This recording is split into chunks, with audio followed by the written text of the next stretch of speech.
Well, you know, Jesus is kind of like the American accent.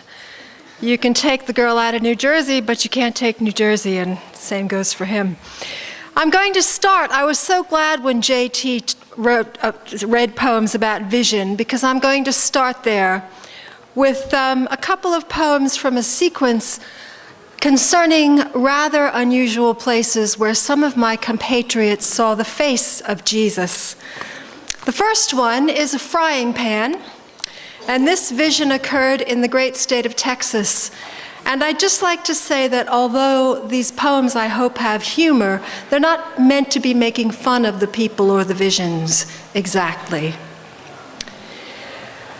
Lived in the panhandle all my life, panhandled some in hard times downstate, don't shit in my own doorway, or hang there, waiting for a guy too tired to take someone to dinner, get her high.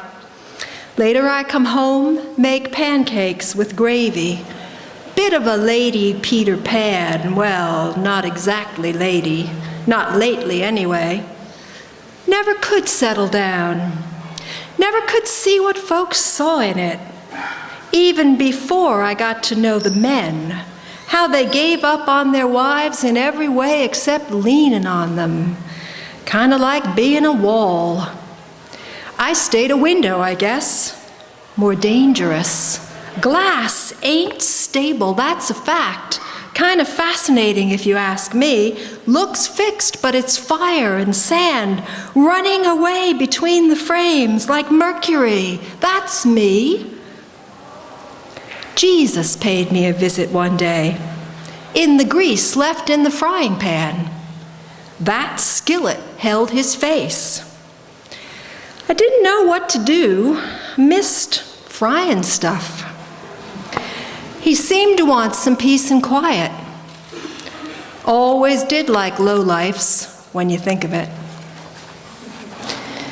The other poem from that little sequence that I'm going to read took place in this vision took place in the righteous state of Massachusetts.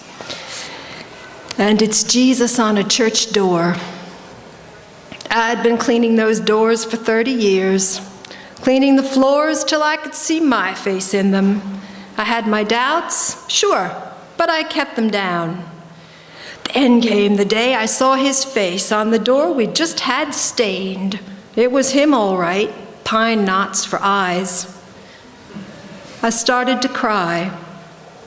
Then I got my hat and I walked away down the aisle, turned my back on that pine-eyed God. That was that. I had my sign. Never thought he'd be so lacking in imagination as to show up there on a church door. Fine. One of the things that I find myself fascinated with in the way that you sort of find these things, or they find you, probably the result of coming from a large French-Irish family and being brought up a Catholic, is looking for a kind of neutral space which doesn't come with sort of meaning attached. As you may know, in Cape Cod in Massachusetts, a lot of the houses have tiny little porches up on top called widows' walks. And they're called that because it's where the women used to go and watch for the men to come back from their whaling expeditions. And I was looking at these one summer and thinking that there might be other reasons why women would choose to go up through the house and stand on the widow's walk. This is called the Widows' Walks of Cape Cod. Not haunted, but possessed by the past or many pasts. These white elephants, oyster-washed across their shingles' even rills, have elephantine memories. They seem to hold you transfixed like the transistor in the shell as you listen from the broad wraparound porch to the tiny iron diadem that crowns the house with its loudest story, the widow's walk. Spare exercise for a solitude that hardly knew how to exist, or claim even that small patch, a meager ledge, but an edge of privacy and all that privacy implies.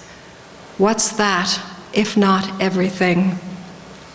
the subversion of random thought, tucked up there between God and Leviathan, a half question as the two opposing camps brim above and below, both infinite, both cold. A bird sails over her, and fish turn in their sphere. She feels their integrity. Nor does she wish to hear miraculous voices tamper with the silence, or witness any flash of vision cut this surge of being, perfect only in its presence, as she is perfect only in hers. Pure heresy she learns to climb the stairs for, ruthlessly using God and men as her excuse, but blindly, a statue in a statue, faith and whalebone wrap her, but cannot follow her, or loose. I've been writing about that, trying to write about that benighted thing, femininity, lately. I always want to give it another syllable, femininity, like a broken record. And one of the ways that I've found to approach it is by thinking about dolls. And I was one of those little girls that loved dolls. So this poem is about one of my favorite dolls, and it's called Mail Order Doll. There she was on the back of a Rice Krispies box. Only 4 more to go and $1. She had blonde hair, a red and white striped dress I could almost touch. Not quite. It took a long time to eat 5 boxes of Rice Krispies. Lots of snap, crackle, and pop. The day she came, I met the mailman, who gave me a small, plain box. I knew right away who she was, Carol or Nancy. No saint. No tissue paper around her, no wrapping, nothing fancy. Her blonde hair was brassy, her dress squashed flat. She was a cheap little thing, a tramp. Fake breasts stuck out under her thin dress. She probably French kissed some Donnie or Paulie. Sat on the back of his motorcycle, wrapping his leather waist, face sideways against his slick back, chewing gum, wearing a gold anklet. She'd come to a bad end. I'd see to that. There were 2 kind of competing versions of femininity when I was growing up, although I'm not sure I quite saw them that way, but in retrospect, that's how I see them.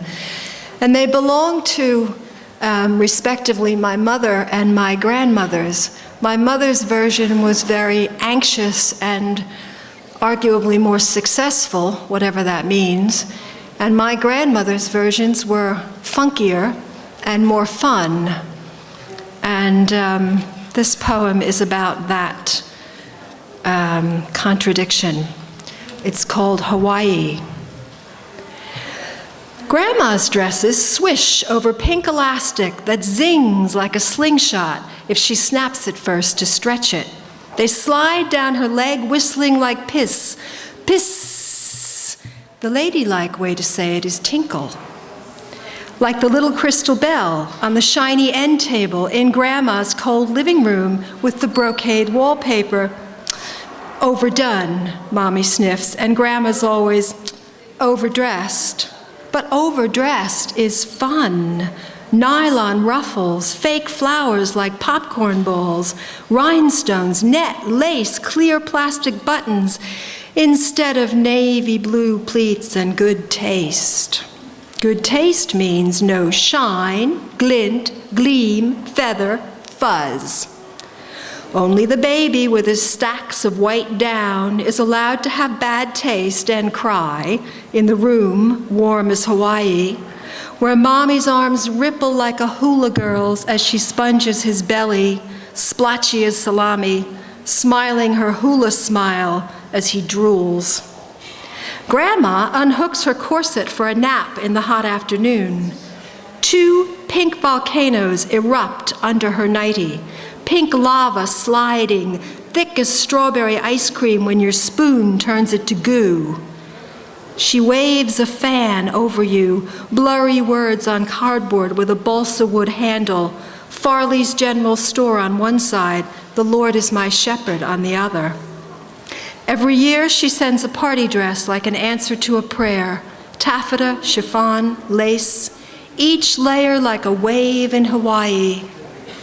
Mommy's mirror is cold as Siberia. She works hard, stroking her eyebrows with charcoal, her cheeks with Charles of the Ritz, frosting coral on her lips, slipping the mascara wand into the little cake, dipping her head when she's done, switching off the lamp.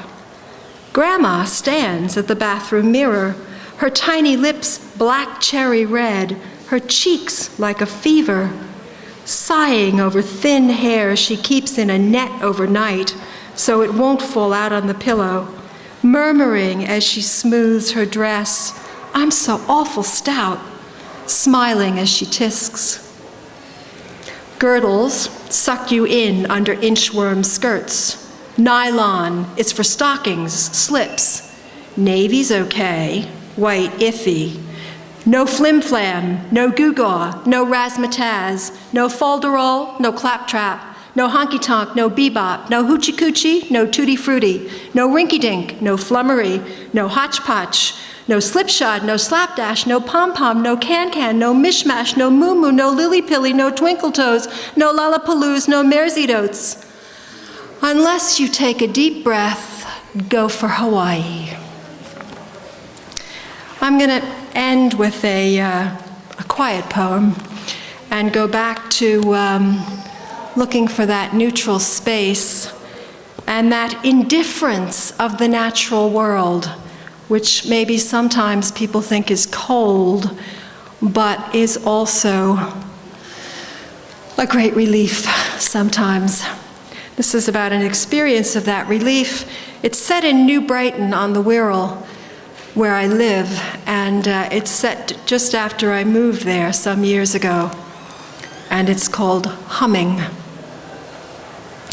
A new life goes up around you lickety-split like a barn raising, new frame filling with names.